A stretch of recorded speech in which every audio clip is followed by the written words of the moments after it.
Warning, your brain is about to engage. Open your ears, close your mouth, and open your mind. Ladies and gentlemen, Visigoth's Grassy Knoll.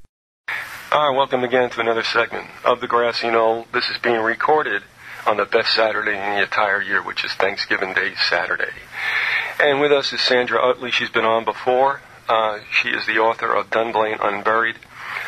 She's on to talk about further revelations that she's coming up with, which is very interesting to watch unfold, and also a number of other items, of course, also with the way life's been since the last time she was on. So without wasting any more time, let's get right down to it. Sandra, thanks for coming back to the show. Thank you, Keith, for inviting me back. All right. We were thinking about doing this for some time, and the time has now come.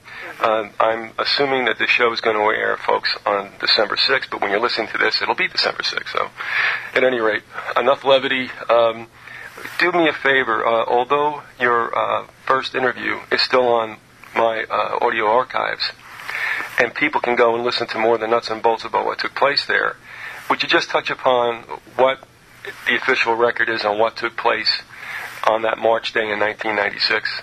Yes, as I said last time I was on, it was 10 years ago in March of this year. It was on the 13th of March 1996. A gunman walked into a primary school in Dunblane in Scotland and fired at a class full of 5-year-old children, and 16 children were killed and their teacher, and 12 children were injured and 3 teachers were injured. Definitely Britain's worst mass murder, and subsequently there was an inquiry and there was a cover-up of the truth at the inquiry, and I can say that quite emphatically. I did refer to certain aspects of that the last time I was on, and the documents that I have, and I'm hoping that I can talk about that in more detail this time. Well, the official story also said we had our usual lone gunman. Yes, he was portrayed, Thomas Hamilton, the man who was said to have committed the massacre, was portrayed as a loner. And again, as I referred to last time, in some respects he was, because he was an oddball. He lived a very unusual, strange life. As a paedophile and as a supplier of child pornography, he obviously wasn't really in the mainstream, but he did have a lot of acquaintances, a lot of men, wealthy men, visiting him regularly, and he did have contact with quite a few people, not just in that world, but in the shooting world as well. So he was connected to a lot of people, but he was portrayed as a loner, which seems to be the sort of formula that we now understand around these massacres, which starts to look just a bit too convenient.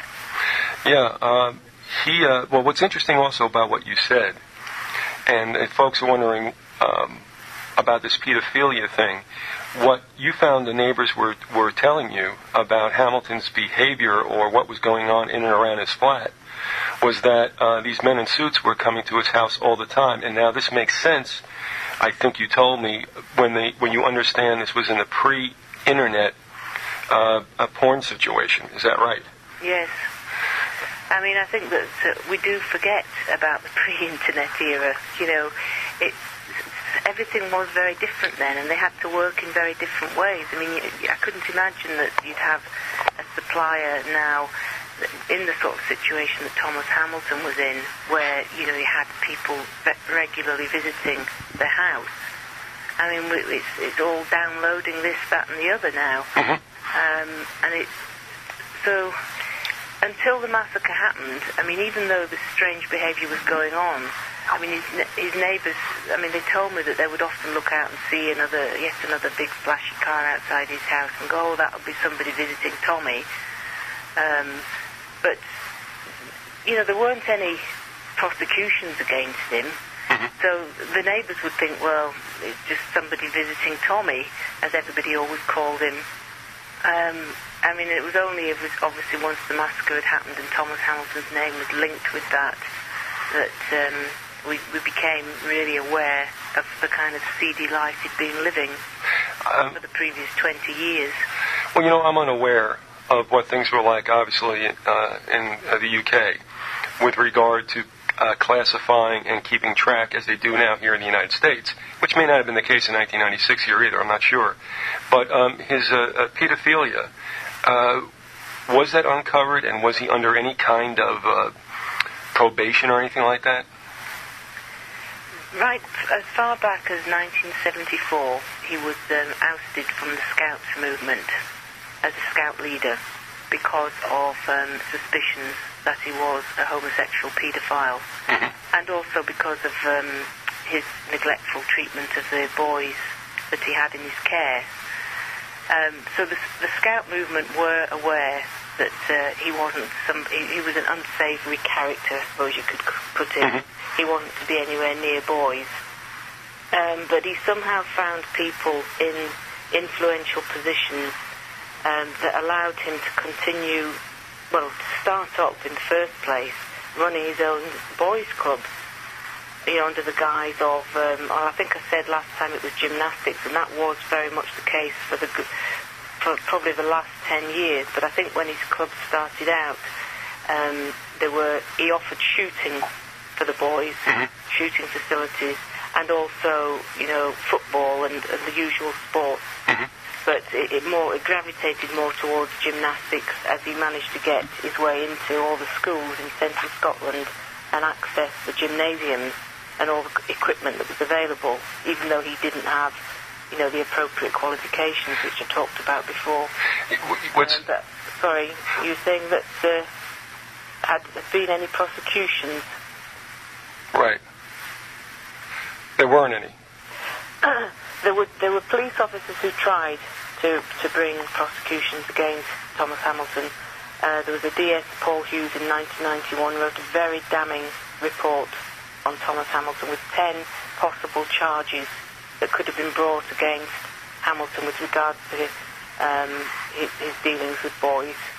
As I told you the last time I was on, he took these boys away to a remote island on Loch Lomond and put them into little swimming trunks, and then he would sort of create these little films that he made, like on the basis of the Lord of the Flies, and would have these boys, like having to lie down in freezing cold water in the swimming trunks and filming them.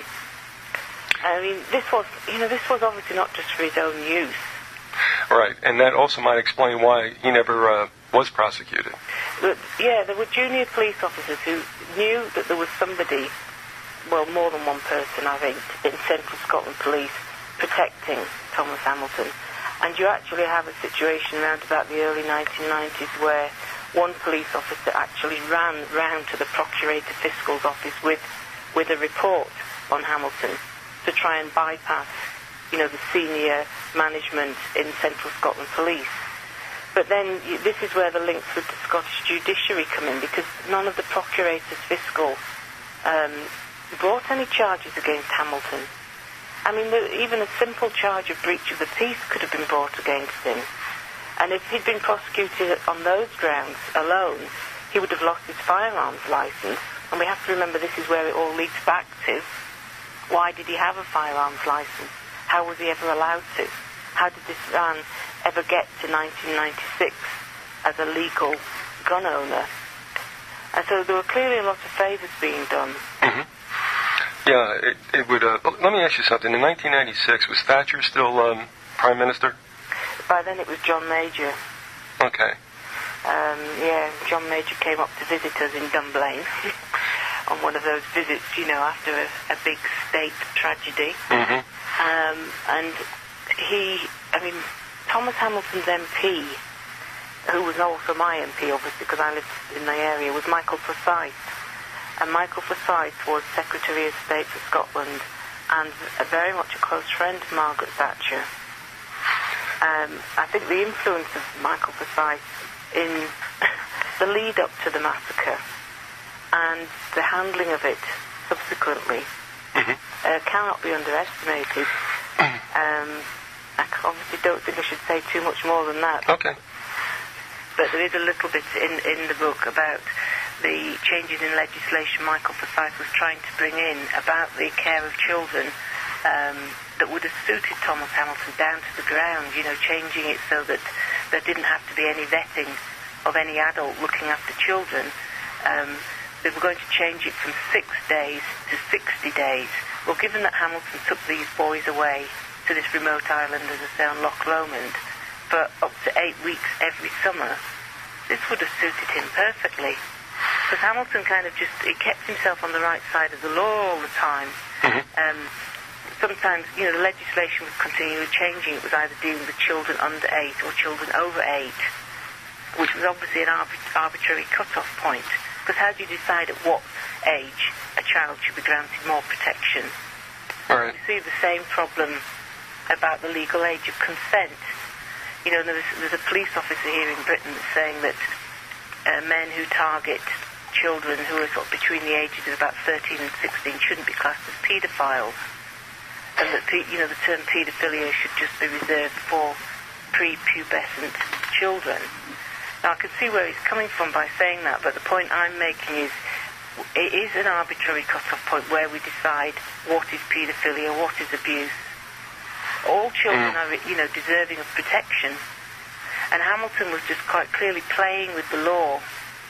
And there is evidence, as I say, that Michael Heseltine, who was the Deputy Prime Minister, and Michael Forsyth, who was the Secretary of State for Scotland, who were both very much closely allied with Margaret Thatcher, were trying to bring in a change in the legislation which was described at the time. It was still on the cards at the time of the Dunblane massacre, and it was described as being a molester's charter. And of course, after Dunblane happened and all the scandal about Thomas Hamilton's background came out, it was dropped, it had to be. But everybody's forgotten about that. I just happen to have a copy of all the press cuttings from the immediate aftermath of the Dunblane massacre, which most people wouldn't have. And in fact, most newspaper archives don't even seem to go back as far as 1996, which seems ridiculous. And you go back and you look and you think, gosh, we were told so much of the truth about the whole political situation and about Thomas Hamilton in those first few weeks. And then, of course, there was a curb put on reporting when the inquiry was called. The Lord Cullen declared that there had to be no media reporting around any of the witnesses to do with the massacre, or anybody that had any information on Thomas Hamilton. And then the inquiry happened, and that became the official version of events. And then, of course, the media, apart from revisiting Dunblane around the anti-gun issue, they just don't revisit the subject at all. Before we go any further, too, you said you kept the clippings. Some folks might not know why there was an attachment, so to speak, to the event. Anybody could obviously have their heartstrings absolutely destroyed because of the nature of this heinous act. So that anybody can understand. But you actually took up this I guess, crusade in a certain sense, because occupationally you had somewhat of an involvement with what took place that day. Well, I think my involvement is threefold. Not only had I been a Dunblane resident for, a long time, nearly 2 decades, and I can't stress this enough, it's a quiet little backwater. It's a place, where as they always say, nothing ever happens. A dull place, real suburbia. And so the shock from that alone, even if there hadn't been the other 2 factors, one, that I was working in the ambulance service at the time, and I relieved the first crew who were called to the scene. And so I witnessed firsthand, the trauma that they experienced, and they told me quite graphically what they had seen and what they had dealt with. And then there's also the fact that I started a relationship a few months after the massacre with Mick North, whose daughter was killed in the massacre. Right. And, not only had this relationship with him, but then when the relationship ended, continued working for him and providing him with support for the next 7 years. I left Dunblane 3 years ago, and I feel that it very much impinged on my whole life once that massacre had happened. So, I mean, even I was going to say maybe I would have got involved as a sort of passionate crusader type person anyway, but I don't think I would have done, because what led me into campaigning for the truth, and I did talk about this when I was on in October, was finding these original documents from the inquiry and studying them and realising that, well, we weren't told the truth. And I suppose at that point you can either then just put the lid back on the box and say, oh, I didn't see that. Right. But that isn't me. That's not the way I can approach life. Maybe it would have been better for me, though, if I had, given what I've been through over the last 4 years, and particularly since I came on and talked to you the last time, because since I was on the last time, my website was hacked into, totally wiped out and destroyed. I had feared this was going to happen, and I had actually been making inquiries about getting my website located outside of Britain and perhaps in the States, where I think you have more sort of freedom of speech laws that protect you.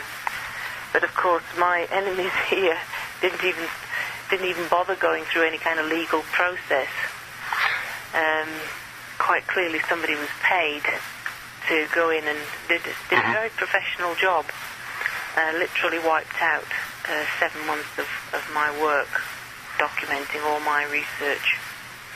So I'm a bit worried. Before we started this interview, I checked to see if my new website is still there. And if it's not there by the end of this interview, it's your fault.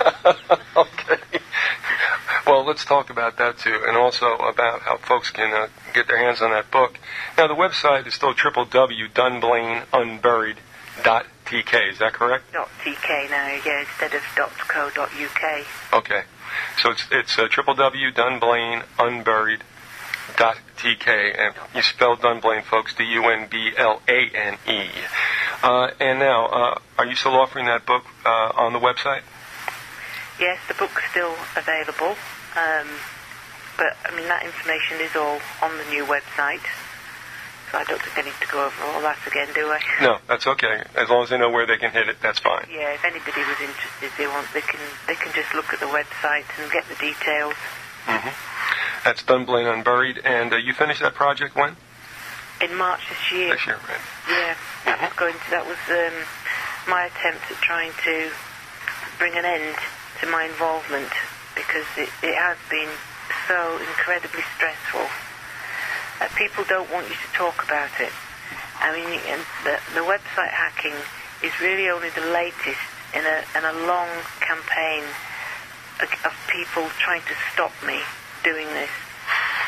I mean, there's a media silence on the subject, and that's why I set up the website, because to me it's such a gross insult against humanity that the real truth behind the murders of so many small children, that the media just won't even talk about it.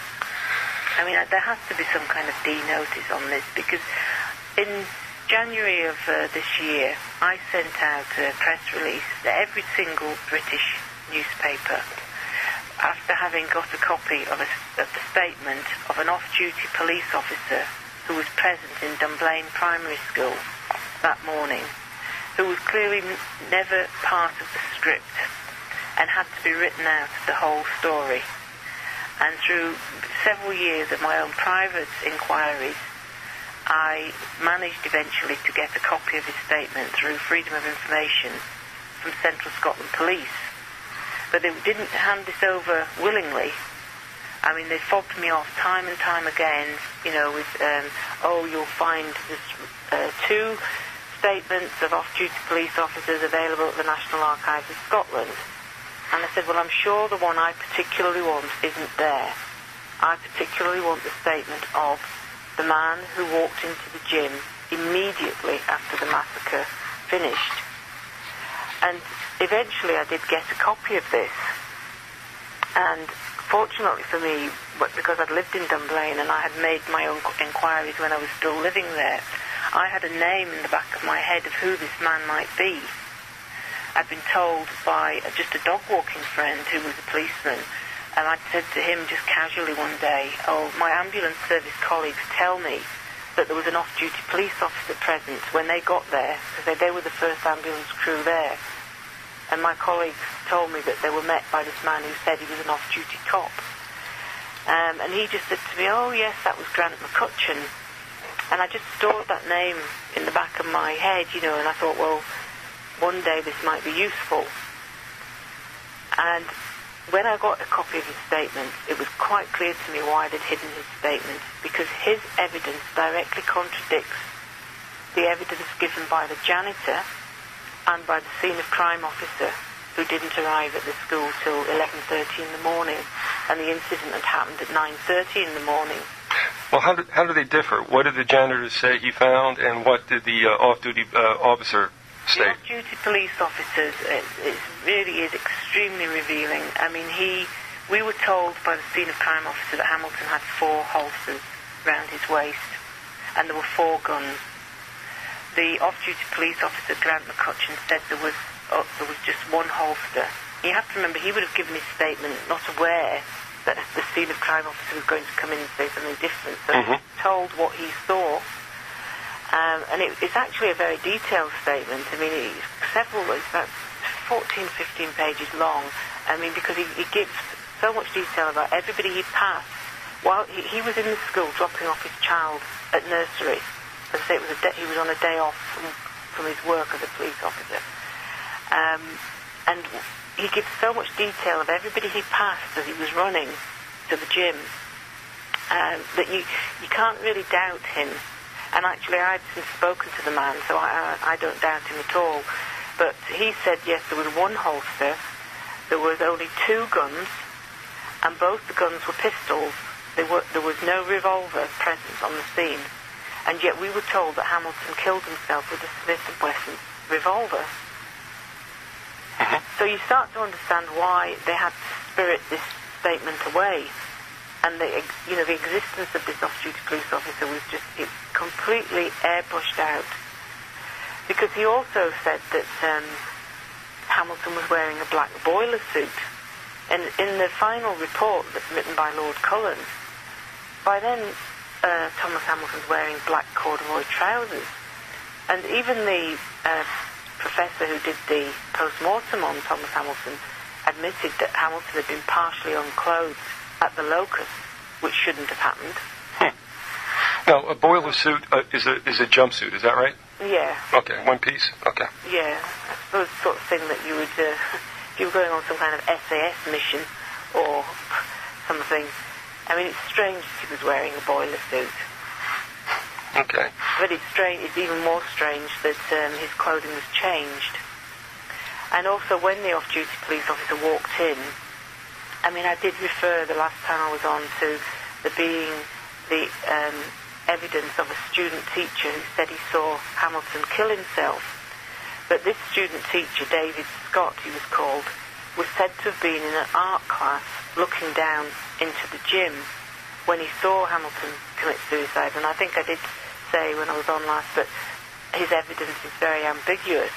I mean, not least because he didn't give evidence actually at the inquiry. His evidence was read out by the senior investigating officer. And a lot of it just doesn't ring true. And when I wrote to Grant McCutcheon, I found out there was 1 Grant McCutcheon in Scotland. And after I'd got a copy of the statement of this off-duty police officer, and I say his name wasn't in the statement, it had been redacted out. So I just wrote to him saying, I just wonder if you are the police officer that was present in the gym. And I couldn't believe it when he actually phoned me up a few days later, which was just in the beginning of this year. And we went over a lot of things he'd said in his statement, and I asked him, were you surprised then that you weren't called to give evidence at the inquiry? And he said, well, yes. But he said, I assumed that my evidence was just somebody else was giving similar evidence. He was actually only a probationer. He's just finished his first probation year. But when I said, well, are you absolutely emphatic now, even after 10 years, that you definitely did not see a revolver present on the scene? He said, absolutely. He said, I'm ex-RAF. He said, we had firearms training. He said, I know the difference between a pistol and a revolver. So you start to understand why we were never meant to know about this man. And we would have never have known about this man. I mean, as I say, it was my ambulance colleague, Alison Irvin. She told me we were met at the school by this man who said he was an off-duty police officer. And I would say for a good 3 years, I probably actually thought this man might have been the assassin, the one who killed Thomas Hamilton. Having now spoken to the man, of course, realised his part in it was completely different. As in, he walked into a situation he wasn't meant to have walked into. And I think I lost the sort of thread there a bit. But when he was speaking to me, he said that David Scott, the student teacher, who was in this art class when he saw Hamilton commit suicide, apparently David Scott was in the gym. Now, Hamilton can only have been shot, less than a minute before Grant McCutcheon walked in, because his body was still, there was heavy breathing, there was gurgling. He wasn't, dead. He wasn't dead, right? What was David Scott doing in there? And then when he walked in, Grant McCutcheon, the off-duty police officer, the janitor, John Curry, was at the side of Hamilton's body, apparently removing a gun from Hamilton's hand. How helpful. Yes. And when Grant McCutcheon walked in, apparently he said to the janitor, "Leave the gun alone." And the janitor got up and walked towards him and just said, I was, just removing it for safety or something. This man that's lying there near death. You have to wonder, what was the janitor doing, messing about with this gun in Hamilton's hand? And then the other thing is, in the janitor's witness statement, he says it was a Dirty Harry-style revolver that he was removing from Hamilton's hand. A .44-like revolver, right? Yeah, well, we were told that Hamilton committed suicide using a Smith & Wesson revolver. Right. But, as I say, the off-duty police officer, who was clearly never meant to have been there, gave, such contradictory evidence. And if this had been a proper inquiry, and I think I said, quite a few times in the last interview that it obviously wasn't a proper inquiry. It was a staged cover-up. It was a whitewash. And we'll talk about how that also is a common thread through some other incidents, both here in Australia. Here I'm talking about the United States, what you encountered out in the UK, and also what took place in Australia. But as we draw in this first half hour to a close, do you know anything about the janitor per se? Is he still at the school? Did he leave shortly after? Was he there very long before this incident took place? Anything like that? Well, all I know that we were told he was 33 years old, but Grant McCutcheon, which I thought was young for a janitor, because janitors tend to be, sort of elderly, retired chaps. And when I said to Grant McCutcheon that the janitor was only 33, he said, he looked much older than that. No, he's disappeared. Okay. His name was John Curry. I have tried to locate him, and it's a difficult name. That's a pretty common name anyway. I only managed to find David Scott, the student teacher, because one of the media reports I read about him gave a middle name, David Duke Scott. Okay. And as a result, I managed to track him down, but he's not for speaking at all. He was contacted as well by a journalist that did an article about my research about 3 years ago, and he threatened the newspaper with legal action. Extremely defensive. Well, that's a good tack also, and we're not necessarily intimating anything about him, but to be that aggressive, not a bad idea perhaps. And the reason I'm saying it, and we're coming to a close right now, folks, and we're going to get into more in the second half hour, but in a cover-up situation, it would be helpful. And of course, it looks as if one is innocent, but we're not saying anything particular about that individual. However, when we come back in the second half hour, if there was a cover-up, and you're quite sure there was, what was the reason, and who might have been involved, and who were the ones that were being protected? And we'll do that in the second half hour. You're listening to The Grassy Knoll. We have with us Sandra Uttley. She is the author of Dunblane Unburied. And we'll be back in about 60 seconds. This is the program your mother warned you about. Visigoth's Grassy Knoll continues. Welcome back to the second half hour of the Grassy Knoll. We have with us Sandra Uttley. She is the author of Dunblane Unburied. She took a look at a very horrible incident that took place in March 1996 in the Scottish town of Dunblane. And of course, we said that we have a full hour devoted to most of the mechanics, if you will, of that incident. And it's up in my archived audio on Visigoth.com in the audio section, of course. Now, quite a few things, though, Sandra. As you were talking about a number of items at the end of the first half hour. What I want to know, and I've got some notes from as you spoke, and I want to hit these points real quick, just so we can get them in. The bit about the shooter being involved in some kind of boys' clubs and stuff like that. See, in the United States, that doesn't make all that much sense in a way, because usually you might work for the recreation department for the town. You might be in the education system as a gym teacher or whatever. Yes, there are amateur sports teams outside of school where there are volunteer coaches. What was this guy's title? I mean, how did he set himself up as whatever he was with the kids? Very good question. I mean, it is mind-boggling that he was put in such a position of authority with these young children. I mean, he'd gone from school at the age of 15 to work in the architects department, I think, of the local council. I don't think he stayed there very long, and then he started up his own wood shop. And I think then he went briefly into kitchens.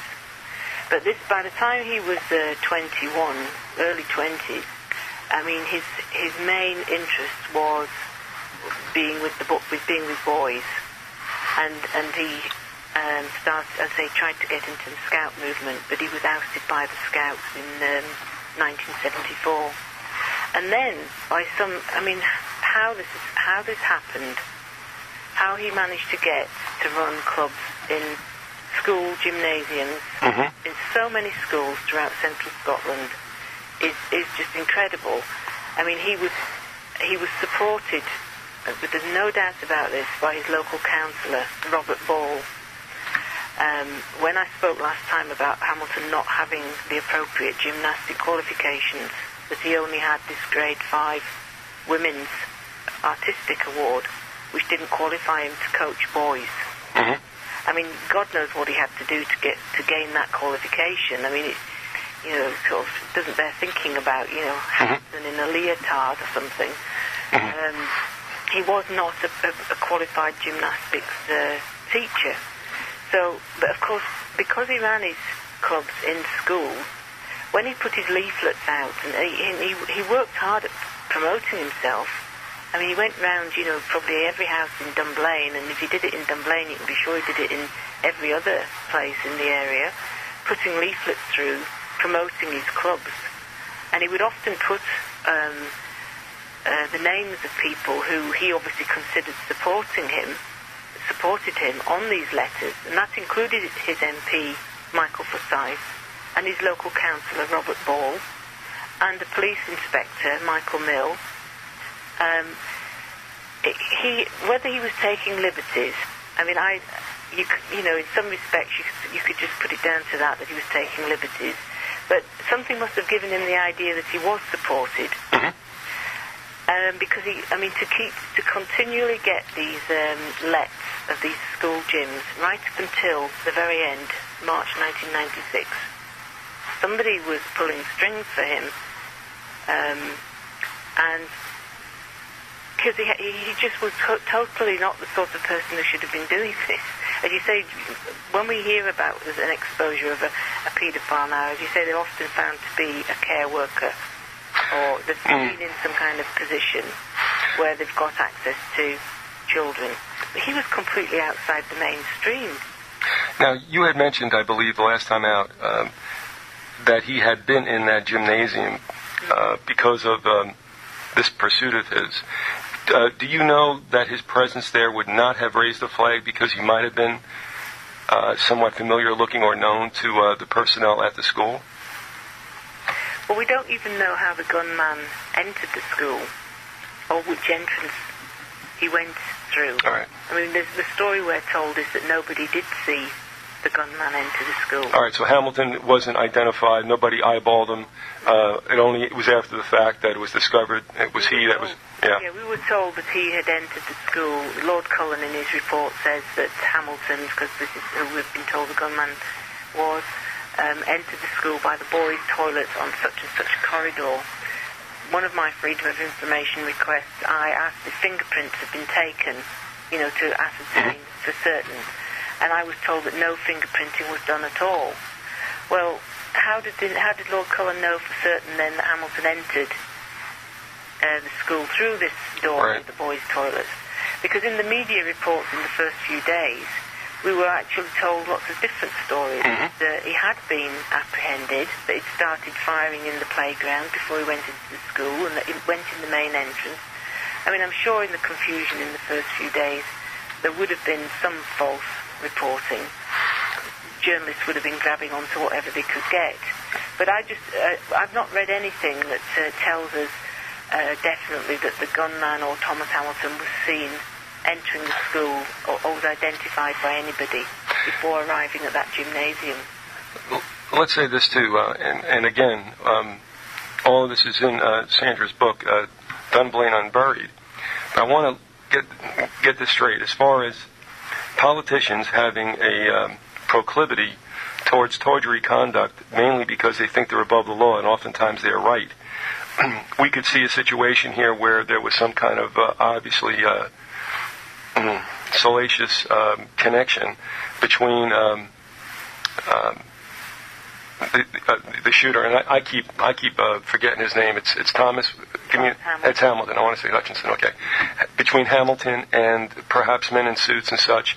Now, here in the United States, we had Franklin Cover-Up, written by state Nebraska Senator John DeCamp, about a sex slave ring that was going on with young people, both male, female. Some of them coming from Boys Town in Nebraska, and then being pipelined to parties not only in Nebraska, but out into Bohemian Grove, which is nefarious for another whole set of reasons, to include pedophilia, homosexuality, underage sex and such, with notables not only from the United States, but around the world. Nobody ever hears much about this unless you go looking for it. It's not unusual, as you cite, all the things that didn't happen in this particular case. I mean, not only from him being set up to be having this access to children, which he shouldn't have had, and then also having these suits around, and now all of a sudden, perhaps, and this is where I think you're going, I'm going to let you pick it up, that Thomas Hamilton was a patsy that day, and probably the person who was going to get eliminated because of whatever risk he might present to people who could obviously have their careers destroyed. Now, that's a big extrapolation on my part. But you pick it up from there, because have you come to the idea since you wrote the book, or even at the end of writing the book, that Hamilton might, in fact, have been, let's face it, a patsy in a larger conspiracy? Well, I haven't any doubt about that now at all. It's almost like the final bits of the jigsaw have been put together for me. As you were asking about how did he get all this access to children when, what was his official title, what was his job. This was an unemployed man who had no qualifications at all. I also mentioned to you briefly when I talked to you earlier that there is another Dunblane website. It's called Dunblane Abandoned. And there's a lot of really interesting information on that website about Thomas Hamilton's links with another school in Dunblane, which is called Queen Victoria School. It's a private boarding school for the sons of servicemen. I mean, it was just boys at the school up until 1996, and I think the girls now go to the school. And it's very much isolated on the edge of Dunblane. So this is a military establishment. And when the massacre happened, I must admit, my first thought was it had to have been there, that this had to have been some kind of military attack. But the point is, Thomas Hamilton had a lot of connections with that school, and there have been a lot of allegations of abuse of boys at that school.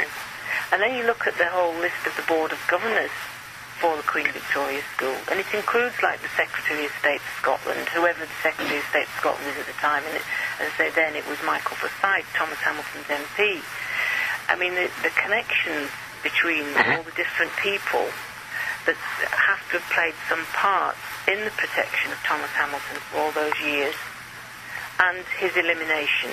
Now, Hamilton, it was not somebody, yes, he did have a gun permit, you said, is that correct? Yes, he did. All right, but this is not somebody who we know went out shooting all the time and was a marksman of any particular caliber.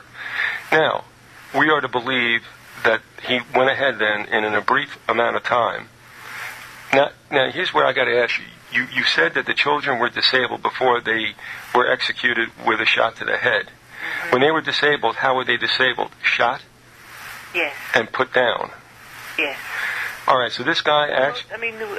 once they've been shot, they would all fallen to the ground. Yeah, and be in shock and not going. So This guy actually shot 17 people 2 times around. Well, some of the children had as many as 7 gunshot injuries. Jeez. I mean, the girl I was talking about when I was last on, Mary, who was taken to the hospital but had died en route, she just had the 1 gunshot wound to her head. But nearly all the children had several gunshot injuries. And what span of time was this shooting supposed to... We were told it was over within 3 minutes. And the thing is, we don't know... Go ahead, I'm sorry. Well, as you say, it just, to me, it's like a skilled marksman. Or more than one, or, yeah. I think there would have been some reference in some of the statements I've read to more, if there'd been more than one, man involved. But I just believe there was the one. And to attribute this kind of killing, and I remember, folks don't know what it's like. I mean, if you're not somebody who I guess is a hardened a war veteran, and even in that situation, obviously, your adrenaline is pumping. But an individual who's not given to this kind of activity usually, to have been that, I hate to use the word prolific, in a brief amount of time is really it does stretch the imagination. Well, that's what plagued me, I think, for all the years since it's happened, is that I tried to come up with some kind of psychological explanation for why Hamilton did this. I didn't believe the story, because I did believe up until recently that Hamilton had committed the massacre. And I tried to come up with some kind of psychological reason. I mean, we were told by Lord Cullen that Hamilton's intention had been to kill everybody in the school. This was a school full of over 700 pupils. And we were told this because they obviously placed a big case of ammunition there that just so happened to have enough, ammo to kill everybody. And I never believed that story. And in fact, there isn't even a single witness that refers to the gunman walking into the gym carrying this large, heavy case and then putting it down and then starting firing. Right. I mean, it was clearly placed there later. So when in all the years that I've been involved in this, I've been trying to come up with some kind of what could have happened. Did Hamilton... for a long time I believed that Hamilton had set off to kill the head teacher. And because he obviously wanted to go... We were told, this is what we were told, that he had tried to time it, that he got there when the assembly was on. And when he got there, the assembly had finished and there was nobody in the assembly hall. And all I could put down to what happened then was that maybe Hamilton was looking to exit the school and knew that there was a fire exit off the gym. And then, of course, when he got to the gym, there was his class in there. And I thought, well, maybe it was rage or panic that caused this massacre to happen. Because I was trying to, I've just tried so hard to work it out. I think that's one thing that has kept me going on searching for explanations.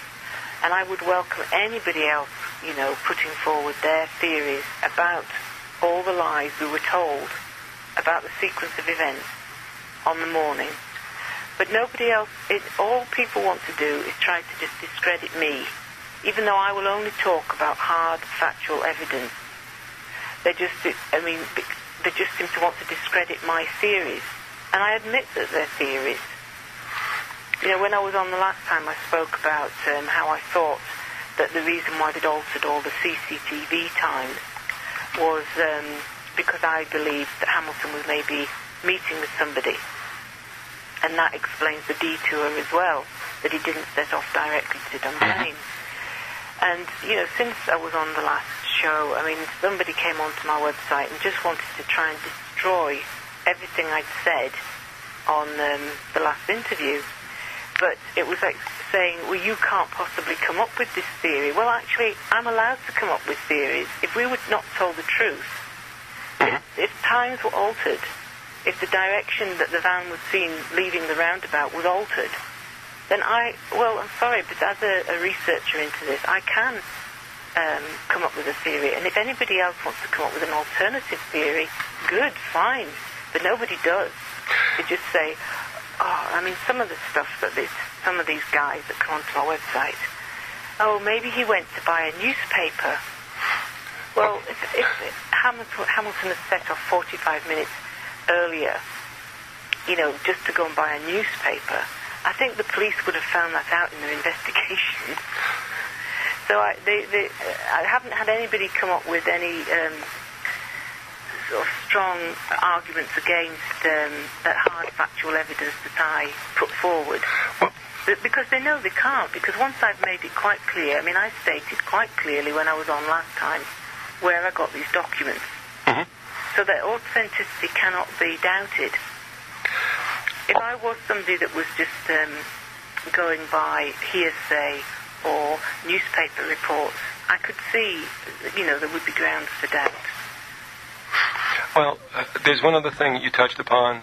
Well, actually, you didn't touch upon it. You talked about it to a certain depth last time around.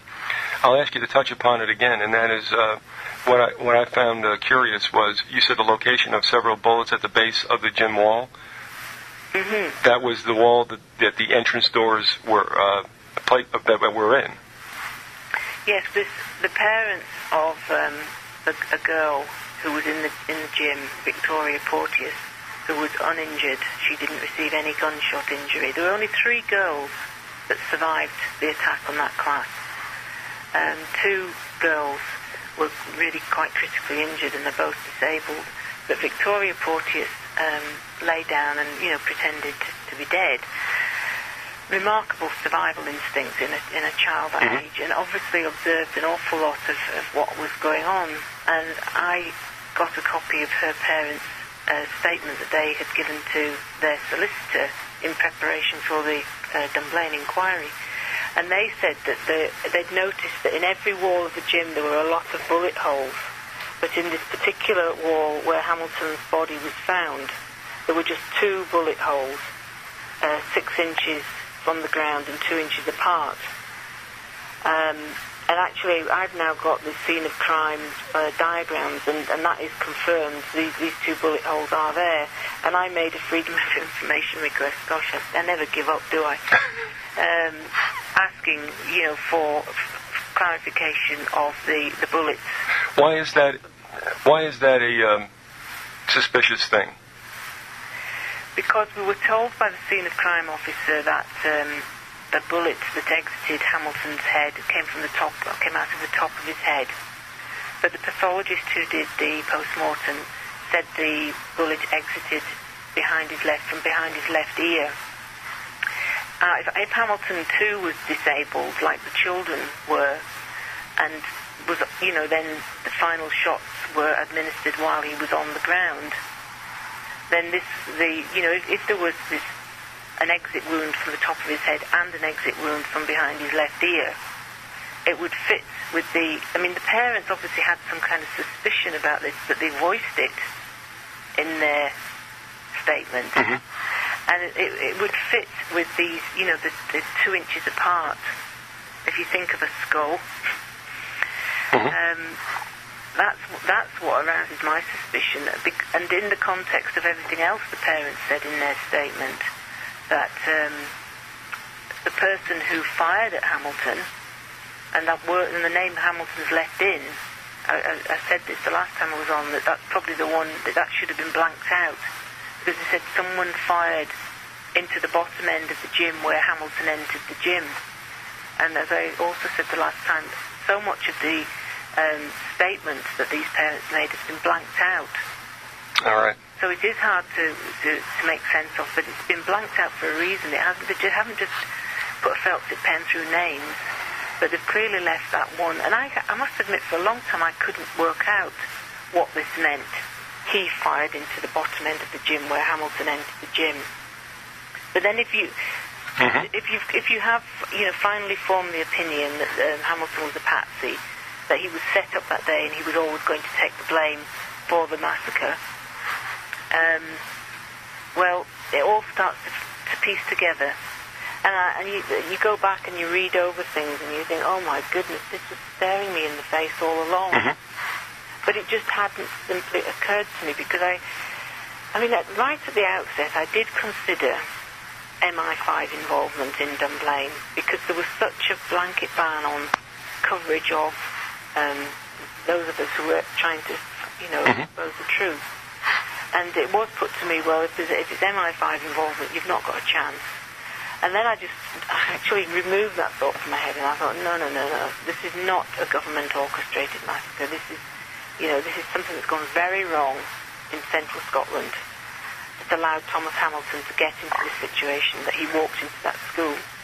But I've gone full circle, because now I strongly believe there's MI5 involvement, and that this was a government-orchestrated massacre, and that Thomas Hamilton was selected as a patsy probably a good couple of years beforehand. Yeah, and I get. All right, let me state this then. Is this plausible? That obviously he was involved in a very tawdry enterprise that might have involved politicians or men in suits. We'll just say that, and that they gave or a rationale was given for why he would pop up at Dunblane if he has his axe to grind with somebody who works there.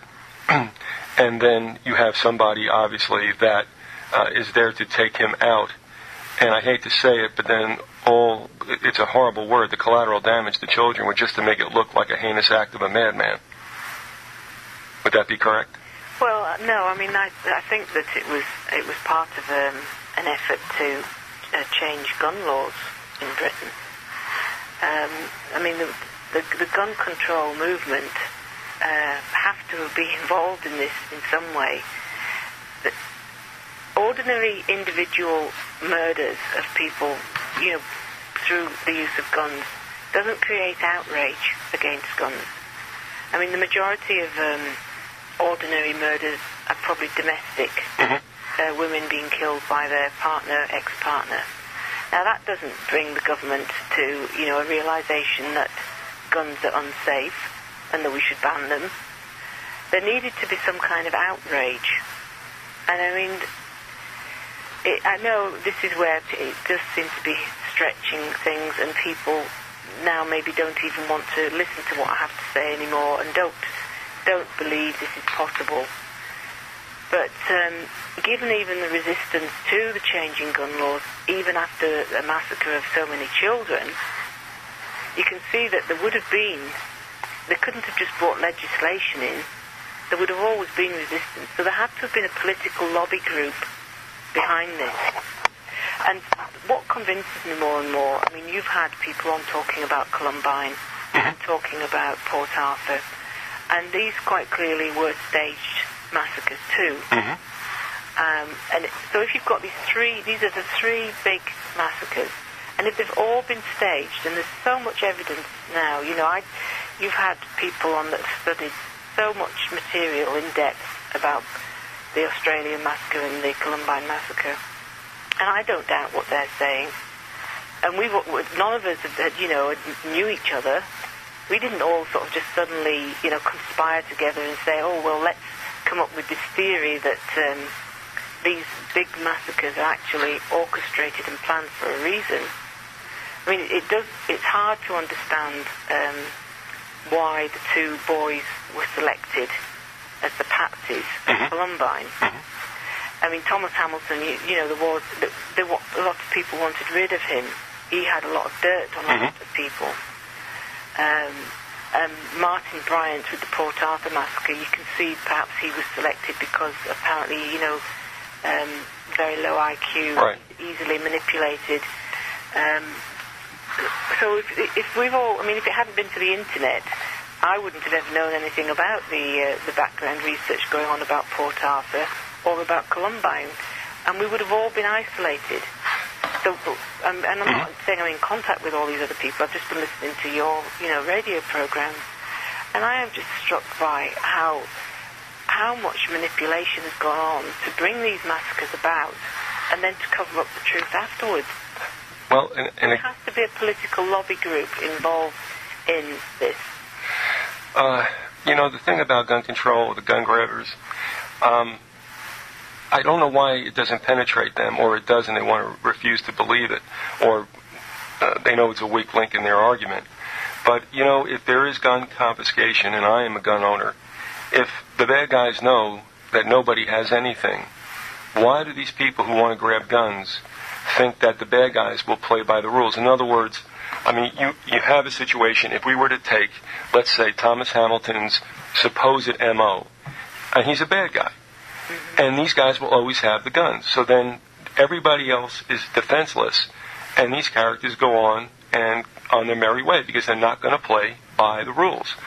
And, of course, it's good people that own guns that are not the problem, so you're stripping the ones that aren't the problem for the ones that would always be a problem, whether you confiscate or not.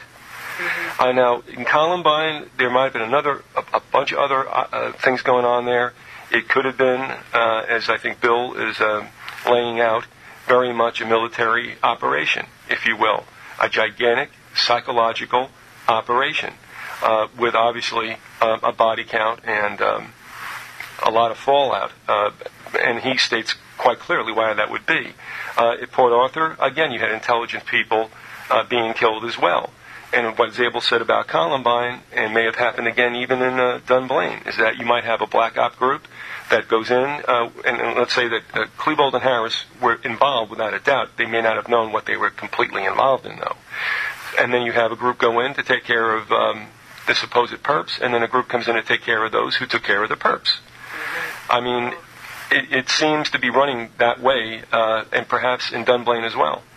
Well, yes, I mean, I listened to Bill Zabel, and he's talking about the teams and the clean-up teams and everything.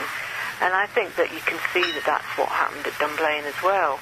I mean, the scene of crime officer, I mean, as I say, his evidence, which we were told was the official version, Hamilton having these 4 guns, 4 holsters, etc., he must have been part of the next team. I mean, I hadn't really got that sort of terminology in my head. I mean, I knew that, they obviously moved the responsibility on to different people at different levels of the post-massacre business. And, as I say, that's why I think we were never, ever meant to know about the presence of this off-duty police officer. He was not part of the script. That's right. I mean, the shock that these people must have had when he walked in and then gave, as I say, such a detailed, graphic witness statement. I say, I've got it, and it's 14, 15 pages long. I mean, it completely exposes that we weren't told the truth. Well, when was the last time you spoke to him? He phoned me on January the 2nd of this year. I'd written to him on the 28th of December, at the end of last year. I don't like Christmas, just like yourself, and I was busy sort of thinking, what can I do next on the campaign? And I wrote this letter to Grant McCutcheon, and he phoned me. I just couldn't believe it. I was gobsmacked, actually. And he was quite happy for me to go public with the fact that I'd found him, and that he was quite happy to speak out and to stick by the statement he'd made 10 years ago. So I did go public with it.